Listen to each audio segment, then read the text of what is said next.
के लड़के थे, उन्होंने ही मारा है। जब उसके नौकरों से लड़ाई हो रही थी तो उसने रॉड छीनते हुए देखी है बहुत लोगों ने वहाँ पे। वो रॉड उसने पहले उसके हाथ से छीनी रुपेश के हाथ से, कुछ रुपेश ने उसके नौकर के सिर में मार दी थी, तो उसके हाथ से छीनी गई और फिर रुपेश के सिर में मारी गई। और उससे भी जब उनका मन नहीं भरा तो सुआ लेके उसके दिल में मारा गया और यहाँ मारा गया। पार्किंग में जगह जगह कैमरा था, कैमरे में कहीं भी लड़के को नहीं लाया, अकेले में लाकर जहाँ पे कैमरा नहीं आ रहा गाड़ी के पास गुप्त में लाकर वहाँ लाकर और उनके नौकर वो सब मिलकर एक पर कम से कम 8-10 ने वार करी है और पिला के वार करी है। गाड़ी में जो बंदा पीता नहीं है बल्लू, वो अपने गाड़ी में बिठाकर उसे पिलाया है। पुलिस हमें बोल रही है एविडेंस लाने को। ये मारने की प्लानिंग है, एक नहीं बहुत सारी वजह है। हमारे बच्चों को जानबूझ के घेर के मारा गया है। नमस्कार, मैं दिव्या और इस वक्त आप देख रहे हैं झलको दिल्ली। कब तक देश की राजधानी में अपराध होता रहेगा और कब तक दिल्ली पुलिस इनके खिलाफ कोई कार्रवाई नहीं करेगी? कहीं ना कहीं शराब एक मुख्य वजह है।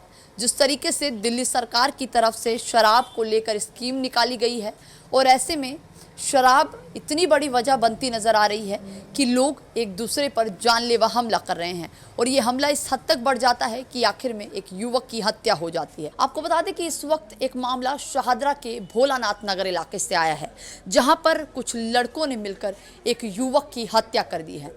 ये हत्या शराब के नशे के बाद की गई है। आपको बता दें कि बीते शाम को सारे लड़के मिलकर, इसमें संख्या 5 से 6 लड़कों की बताई जा रही है, ये सभी मिलकर एक डेयरी के बाहर बैठकर शराब पी रहे होते हैं और शराब के बाद ये नशा इस हद तक बढ़ जाता है कि आपस में लड़ाई शुरू हो जाती है। आपको बता दें कि नशे के बाद जब भी लड़ाई होती है कहीं ना कहीं वो हत्या का रूप ले लेती है और यही चीज़ बीती रात को रुपेश नामक युवक के साथ हुई। इन सभी लड़कों ने मिलकर रुपेश पर धारदार चाकू से हमला कर दिया, जिसके बाद मौके पर ही उस युवक की हत्या हो गई। तुरंत आरोपी उसको वहां से उठाकर घर के बाहर लाकर छोड़ देता है और वहां से फरार हो जाता है।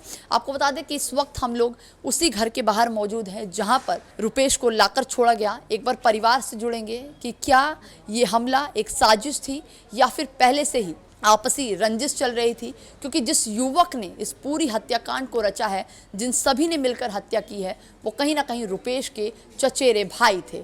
और अब एक बार परिवार से जुड़ेंगे, क्या कुछ जानकारी है परिवार से जुड़कर ही आपको बताएंगे कि जो ये हमला हुआ है क्या वो पहले से रची गई साजिश थी या फिर नशे की हालत में इतना बड़ा कदम उन सभी लड़कों ने उठा लिया। तो इस पूरी खबर में खुलासा करेंगे, आगे तक हमारे साथ बने रहें। आप उनकी मम्मी हैं रुपेश की, क्या हुआ था मैम?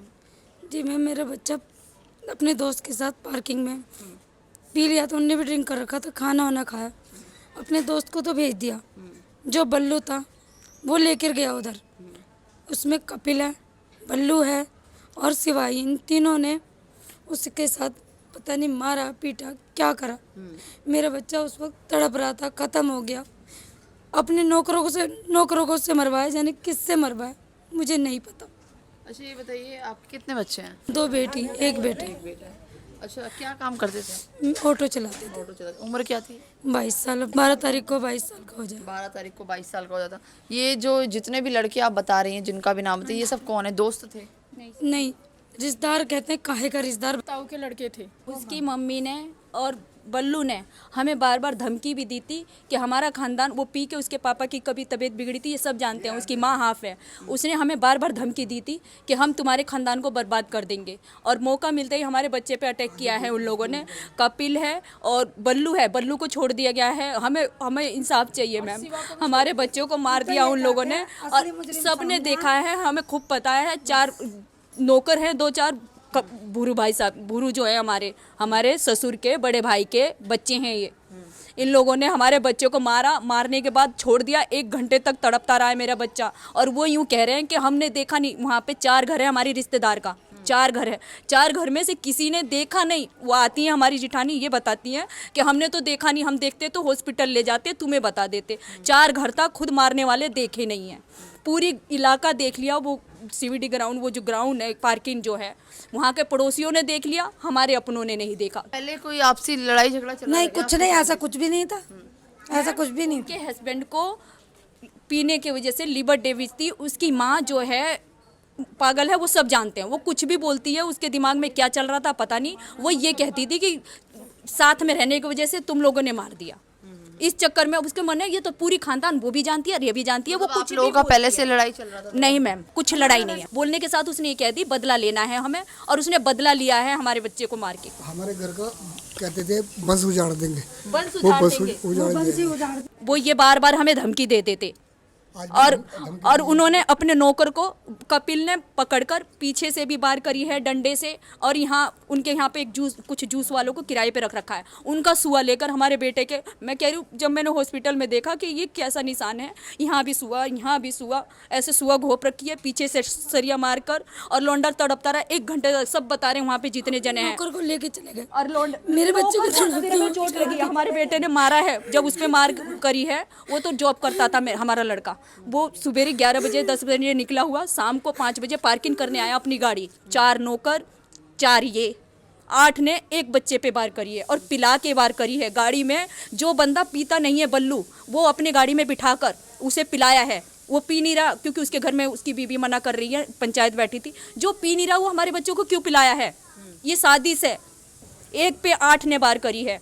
3-4 नौकर हैं, हमें नहीं पता 3 हैं 4 हैं नौकर हैं, और ये 3 भैया हैं, कपिल, शिवा और बल्लू। अच्छा, अभी कितने को गिरफ्तार किया है पुलिस ने? मैम अभी सिर्फ कपिल को और राजा दोस्त उसके साथ में था, उसे भेज दिया गया कि तू जा, हम बाद में इसे छोड़ देंगे। क्या इन लोगों की उम्र क्या है? मैम औरों की उम्र मैं नहीं जानती, लेकिन मेरे बेटे भतीजे का उम्र मैम 22 साल है। और ये जो बल्लू आप बता रहे शिवा, उनका कुछ उम्र पता है कितने? आपके 24-25 साल के ऐसे 25 साल के। अच्छा, आपके बेटे और आप दोनों ही ऑटो चलाते थे? हाँ जी, अभी हाँ, आपकी ऑटो अभी वहीं पर खड़ी है, आपकी और आपकी बेटी की। इसके अंदर पुलिस वाला भी वाइल्ड है। पुलिस वाला इन्वॉल्व है? क्या नाम है पुलिस वाले का? अखिलेश, अखिलेश नाम है। कौन से थाने में है, कुछ पता है? शायद सीलमपुर थाने में है। सीलमपुर थाने में। अच्छा, ये बताइए कि बताया जा रहा है कि जो रुपेश की जब हत्या होती है तब वो खुद ही यहाँ पर छोड़ के जाते हैं उनको, ऐसा तो? उसका राजा जो दोस्त है उसका, वो यहाँ पे छोड़ के गया था। उन्होंने ऑटो में बिठा के मार के उसे, और राजा से उसके दोस्त से बोला, बकायदा राजा ने उसे हिलाया भी है। रुपेश रुपेश कह के 3 बार पुकारा। रुपेश उस वक्त नहीं था, कुछ जवाब नहीं दिया उनने। तो वो बोले कि उनने बोला भी कि रुपेश बोल क्यों नहीं रहा। उन्होंने बोला कि ये नशे में है, इसके घर छोड़िया। इसके पापा यहाँ तक जा रहे थे कोने पे, वो यहाँ से छोड़ के चला गया। अच्छा, पुलिस की तरफ से क्या कार्रवाई की जा रही है अभी? कार्रवाई तो कुछ नहीं कर रही।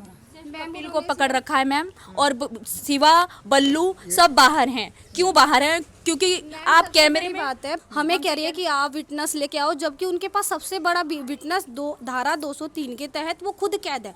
अगर उनसे उसी से पूछे, क्या उसने देखा नहीं होगा? वो भी इस चीज में कपिल जो है वो इन्वॉल्व है। जोर बोल रहा है, वो लड़का वकील है और वो हमारे जेल पे अनगिनत पैसा है। पैसा खिलाने के बाद में केस दबा रहे हैं, उसको मार कुछ नहीं लग रहा। अगर वो पिटेगा थाने में तो सब सबूत सब कुछ बोलेगा वो। उस लड़के को सब पता है, जो पुलिस में इस टाइम पे जो है पुलिस ने जिसे अरेस्ट कर रखा है उसे सब पता है, उसने सब कुछ देखा है। शायद हो सकता है उसने ही मारा हो। हाँ जी मैम, लेकिन मैम वो हमसे बोल रहे हैं कि तुम और जो है सबूत लेके आओ और लेके आओ। अब हम अगर जाते भी हैं किसी के पास तो लोग इतने सहमे पड़े हैं, डरे पड़े, कोई क्यों बता रहे हैं, और हम कह रहे हैं कि इसने ये काम किया है तो तुमने देखा। अगर हम देखते तो ऐसा हादसा हमारे बच्चों को मार लेते, वो हम मर जाते। हम किसी को नहीं मारते, हम मर जाते, अपने बच्चा बचा लेते। नौकरों से हमदर्दी है। लोगों के साथ आपके रिश्तेदार हैं, फिर भी आपके साथ ऐसा कर मैम, नौकरों को ले जाके हॉस्पिटल दवाई कराया जा रहा है और हमारे बच्चों को मरने के लिए फंस ना जाए, मार कर फंस ना जाए, इस चक्कर में उन्होंने दूसरे से भेज दिया। वो बचना चाहते थे, मारा है उन्होंने। हम ये नहीं कहते कि हमारे बच्चे ने वार नहीं किया, जब उन्होंने मारा है या इसने मारा है, पहल किसने की हमें नहीं पता। गुस्से में मारा है तो मार वो भी लेते, पर ऐसी घातक मार दिया उन लोगों ने, जैसे सिर में खंजर, ये चीजें जो मारी है, जान से मार दी उन लोगों ने गुस्से में। फिर वो बचने के चक्कर में दूसरों से भेज दिया। इतनी बेरहमी से मारा है कि वो कुछ बोल भी ना है, बता भी ना पाए कि जो है मेरे साथ किसने क्या किया है। वो जो जिसको चोट लगी है, पुलिस से हमने पूछा कि उसको आपने किस बिहाफ पे छोड़ा, तो पुलिस ने हमें यही बोला कि उसने बोला है कि मेरे को तो पहले से चोट लग गई थी, मुझे कुछ पता ही नहीं। उसे चोट लगी होगी तो उसे पता तो होगा मैम, कुछ ना कुछ तो पता होगा। आते ही बस वार कर दिया होगा उसने, ऐसा तो नहीं हुआ होगा। पहले हाथापाई होगी, जब तो उसने कुछ उठा के मारा होगा सिर में। इलेक्शन में भी खड़ा है वो लड़का, और उस पे पैसा इतना है मैम कि हमारे खानदान में सबसे ज्यादा उस पे है, और बहुत है। वो कितना भी भर सकता है अपने बच्चे के लिए। हमारे इंसाफ पता, हमें उम्मीद नहीं है हमें मेरे इंसाफ बच्चे मिलेगा। का केस दबाने की कोशिश कर रहे हमें हो। उम्मीद नहीं हमें इंसाफ मिलेगा मैम, लेकिन हमें इंसाफ चाहिए। हमें ये उम्मीद जरूर है कि अगर आप हमारे साथ हो ना तो हमें इंसाफ जरूर मिलेगा। पुलिस अभी तक मिलने आई, कोई कार्रवाई की? एक वो हमें बोल रहे हैं आप एविडेंस लाओ, आप वीडियो रिकॉर्डिंग लाओ, आप सबूत लाओ। अगर आपके पास ऑलरेडी वीडियो वो फुटेज है, सीसीटीवी फुटेज है, आप लोगों ने देखी सीसीटीवी फुटेज? वो नहीं दिए। नहीं देखने दिया। उन्होंने बोला हम बाद में दिखाएंगे, बाद में दिखाएंगे। बाद में दिखाएंगे। क्या पता फोटोज ले रहे, उसके बावजूद भी उन्होंने देखने नहीं दिया। मेरे भाई ने खूब कोशिश करी कि मैं भी देख ले रहा हूँ, मैं वीडियो बना रहा हूँ, तो उन्होंने बनाने नहीं दी। तो देखिए, परिवार वालों का साफ तौर पर यही कहना है कि पुलिस की तरफ से कोई कार्रवाई नहीं की जा रही। इस पूरे हत्याकांड में बहुत सारे लोग इन्वॉल्व थे। सवाल यह है कि दिल्ली पुलिस कार्रवाई क्यों नहीं कर रही? सीसीटीवी फुटेज जो उस वक्त वहां से निकाली गई है वो भी परिवार को अभी तक नहीं दिखाई गई है। लगातार इस तरीके से देश की राजधानी से मामले आ रहे हैं, जिसमें कहीं ना कहीं ये सवाल खड़ा होता नजर आ रहा है कि दिल्ली पुलिस इनके खिलाफ कोई कार्रवाई क्यों नहीं कर रही है, क्योंकि जो भी ऐसे मामले आ रहे हैं वो अपने आप में ही कहीं ना कहीं सवाल खड़े करते नजर आ रहे हैं कि जब आपस में बैठकर शराब पीते हैं उसके बाद कहीं ना कहीं झगड़ा जैसा माहौल क्रिएट हो जाता है और ये आपसी लड़ाई इस हद तक बढ़ जाती है कि एक दूसरे की जान लेने पर उतारू हो जाते हैं। और कहीं ना कहीं यही वजह थी कि रुपेश की इन 5 लड़कों ने मिलकर हत्या कर दी। अब देखना ये होगा कि परिवार को इंसाफ कब तक मिलता है और कब तक पुलिस उन सभी लोगों को पकड़ती है। तो इस वीडियो को ज़्यादा से ज़्यादा शेयर करें ताकि परिवार को इंसाफ मिल सके। और इस पूरी वीडियो के बाद मैं आपसे यही कहना चाहूँगी कि कभी भी इस तरीके से शराब के इतने आदी ना हो और इस तरीके की कोई भी कदम ना उठाएं ताकि आने वाले समय में आपके साथ कोई इस तरीके की घटना ना हो। तो जो भी राय है कमेंट बॉक्स में ज़रूर दीजिएगा। कैमरा पर्सन खुशीलाल के साथ मैं दिव्या, झलको दिल्ली।